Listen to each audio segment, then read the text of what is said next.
We're talking about the history of the NFL here. We're talking about, 75 plus years of the NFL, 50 plus years of the Super Bowl, and some of the all-time greats, both when it comes to some of the coaches that we've had, a Bill Belichick, a Chuck Noll, a Don Shula, a Bill Walsh, never accomplishing that. What they should be saying is the home of the Chiefs.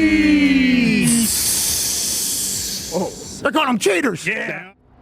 The NFL's present-day dynasty in Kansas City is at it again. And I mean, look, love them or hate them, the Chiefs are on the way to their 7th consecutive AFC Championship game, setting the benchmark for excellence across the league. And as crazy as it sounds too, a 15-2 record in 2024 was surprisingly among their more unconvincing efforts, but Andy Reid's team has consistently found a way to grind out close games, and not for the reasons that you might actually think. I mean, honestly, if just a few years ago somebody had told you that offense was the Chiefs' Achilles heel, it would have been unimaginable. But in 2024, there's no question that they are a team built on defensive fortitude. With all the hallmarks of a championship team, they are firmly in the hunt for the first ever Super Bowl three-peat. And I mean, trust me, even if it isn't pretty, there's no escaping the fact that the Kansas City Chiefs are completely and utterly inevitable.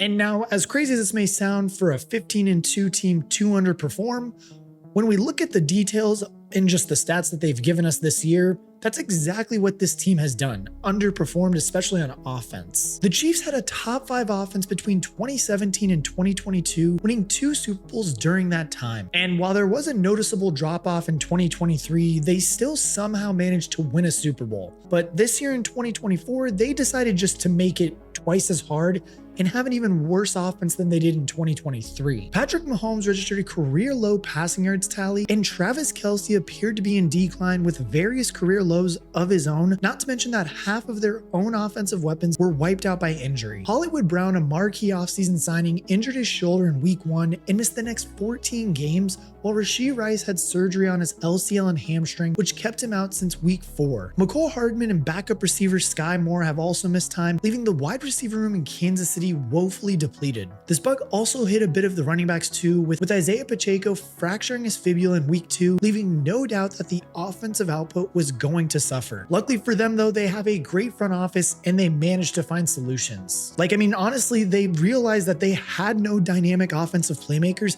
and they made sure that if they wanted to win a Super Bowl, they had to get those questions answered. So what did they do? They began by drafting Xavier Worthy with their 1st round pick, re-signing Kareem Hunt in mid-September, and trading a conditional 5th rounder to the Titans for all-pro wide receiver DeAndre Hopkins a month later. All of this was enough to get the Chiefs out to one of the most lethargic 9-0 starts in league history, with 7 of those wins coming in one-score games, only cracking 30 points once on the occasion. A Week 11 loss in Buffalo did threaten to derail their season, but Kansas City was par for the course, winning the next 6 games in very familiar fashion to clinch the AFC 1 seed. The Chiefs were in the bottom third of the league in red zone touchdown percentage and had the 11th most drops of 2024. I mean, honestly, this offense was pretty much just smack dab in the middle of average in scoring and yards, completely banged up and witnessing career worst seasons from 2 of the dynasty's linchpins. So everybody kept asking, how the hell did they keep winning games? And trust me, I know as much as it hurts me to say this and for you guys to hear this,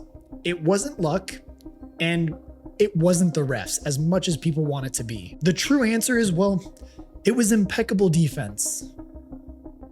Okay, and maybe a little bit of the refs, but for the most part, defense. For the 2nd year running in just his 2nd season in the league, defensive end George Karlaftis led the team in sacks with 8, alongside veteran Chris Jones playing on a new $158 million deal. This team had built their identity around stopping the run. With guys in the 2nd level like Nick Bolton and Drew Tranquill, both reliable tacklers in their own right, the Chiefs defense was able to keep some of the NFL's most electric backfield talents quiet this season. Look at this list of names. They kept Derrick Henry to just 46 yards on opening day and was signs of things to come, as in the next 4 weeks, and I mean, I'm gonna pop out of just like order here, but the Chiefs limited Zach Moss, Bijan Robinson, J.K. Dobbins, and Alvin Kamara to less than 35 yards on the ground each, and just 1 touchdown between them all. Not only that too, but during the regular season, they allowed 4.1 yards per carry, which was the 7th lowest average in the league, opening up more opportunities for the pass rush to just completely go berserk. And I mean, honestly, if you are a Chiefs fan, we all know who you have to thank for this. It's defensive coordinator Steve Spagnuolo. He arrived in Kansas City with a ring of his own from his time with the Giants between 2007 and 2008 to go with an extensive history of working alongside Andy Reid in Philadelphia. And I mean, even from this article too, a marquee trait of Spagnuolo's defense is his way to generate so many blitzes as possible. And yes, that obviously does start with a solid rush defense, but also his willingness to bring heat from anywhere, particularly with the defensive backs. The Chiefs defense was top 5 in blitz and pressure percentage,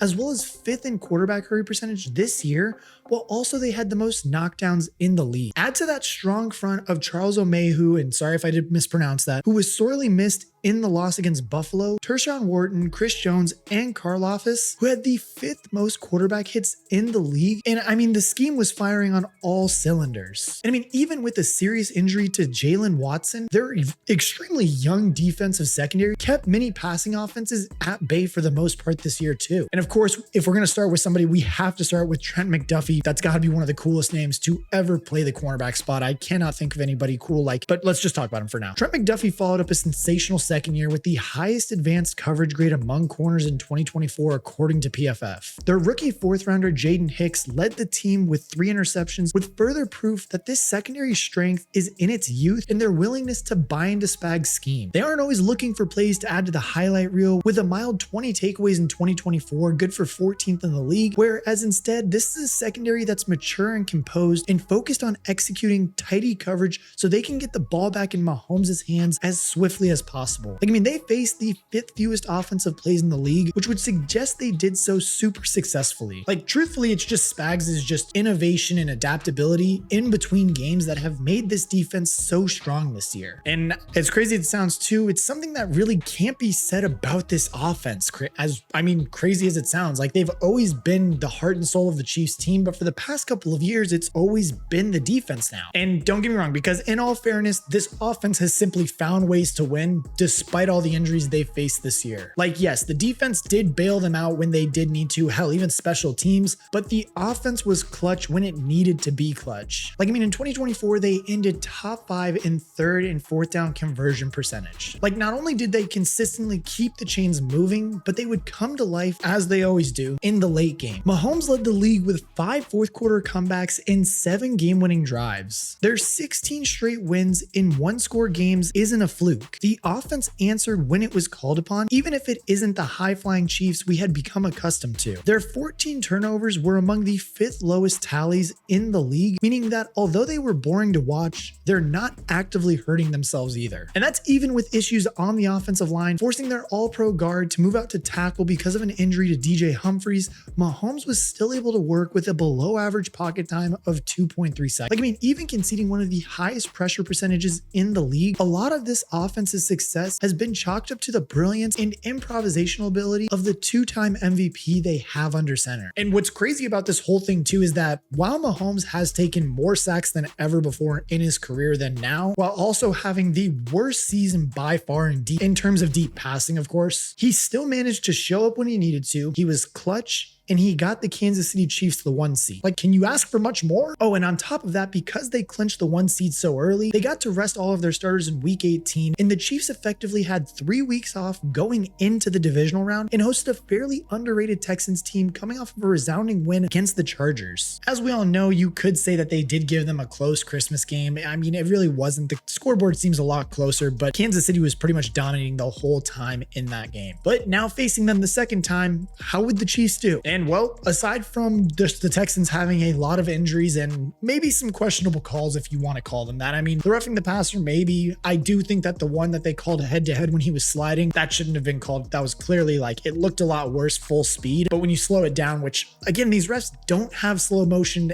in the moment, you could kind of see that it did look like they got Mahomes, but in reality, they didn't when you slow it down. But again, overall though, the Chiefs did what they did all season. They had stench defense, or just their defense played well, great actually in that game. But more importantly, Travis Kelce showed up and had his postseason resurgence, which I don't know, this dude just comes to life in the postseason, I guess. Like, it's crazy. Dude was quiet all year and then just goes off. Like, I mean, as we revisit the game, both offenses had to settle for a field goal on their opening drives, while a great defensive stand from Houston on 3rd and goal had KC up 6-3. The two traded punts before Mahomes found Kelce wide open over the middle for a 49 catch and run. His second 20+ yard catch on the day brought the Chiefs inside the 10, where they found the end zone for the first time in 3 weeks, going up 13-3. The Texans did get the ball back with plenty of time to make something happen and began their march downfield. That was before CJ Stroud got sacked for an 8-yard loss, and a holding penalty sealed Texans' fate, forcing them to settle for a field goal on 4th and 14. And honestly, it looked a little scary coming out of halftime, as the Texans went on a 10-minute and 24-second drive that resulted in a touchdown thanks to some excellent improvisational play from CJ Stroud and tough running from Joe Mixon. But in response, Mahomes and Kelce connected to convert the Chiefs' first 3rd down on the ensuing drive, before getting back to it with another pass over the middle for 18 yards to bring them into the red zone. On 3rd and goal, Mahomes stepped up in the pocket, and just as he was met by Mario Edwards Jr.,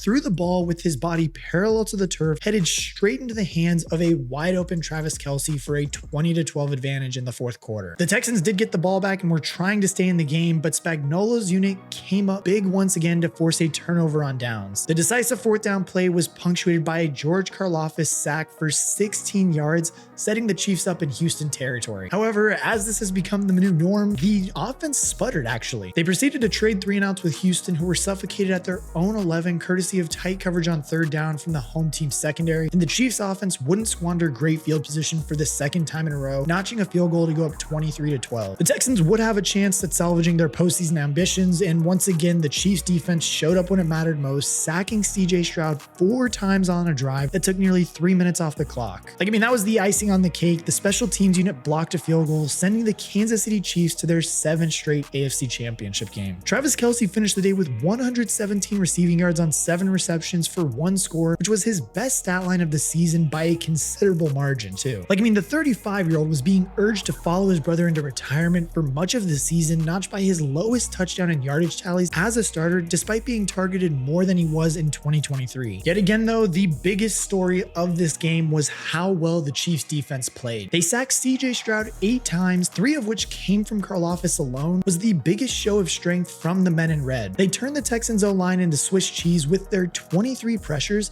blitzing 17 times in the second half. Like, I mean, they leaned on Spags' experienced defensive play calling, and KC's front was able to routinely collapse the pocket and get in Stroud's face on multiple unblocked pressures. McDuffie also kept Nico Collins fairly quiet, only allowing 2 receptions on the 22 routes where he was lined up across from him. I mean, even with the special teams unit picking up the slack on Saturday, setting the tone with an electrifying 68-yard kickoff return and blocking a field goal to eradicate any hope of a Houston comeback. Their special teams coordinator did arrive in Kansas City alongside Reed, which is a testament to the value of the experience on this coaching staff. That wisdom expands to Steve Spagnuolo, but also many of the veteran players who have a critical role in this team's historic run. Like, I mean, it's the likes of Patrick Mahomes, Travis Kelce, and Chris Jones that are leaders on both sides of the ball, completely undaunted by any occasion, because at this point, they've quite frankly seen it all. Like, I mean, their absurd postseason record makes it impossible to write them off under any circumstances, and has seen them persevere through some real poor play this season and still come out of it with the best regular season record in the NFL. Right now, they're on an 11-game home winning streak and are showing no signs of giving that up despite some close calls in 2024. It's truly going to take something special out of Josh Allen and his Bills to come into Arrowhead and take the AFC from under the Chiefs' noses. The last man to do so was Joe Burrow, who didn't even make the playoffs this year, making the odds of the Chiefs taking a trip to New Orleans in early February seem that much more inevitable. And if you want to see how the 2023 quarterback class has panned out 2 years later, click this video right here.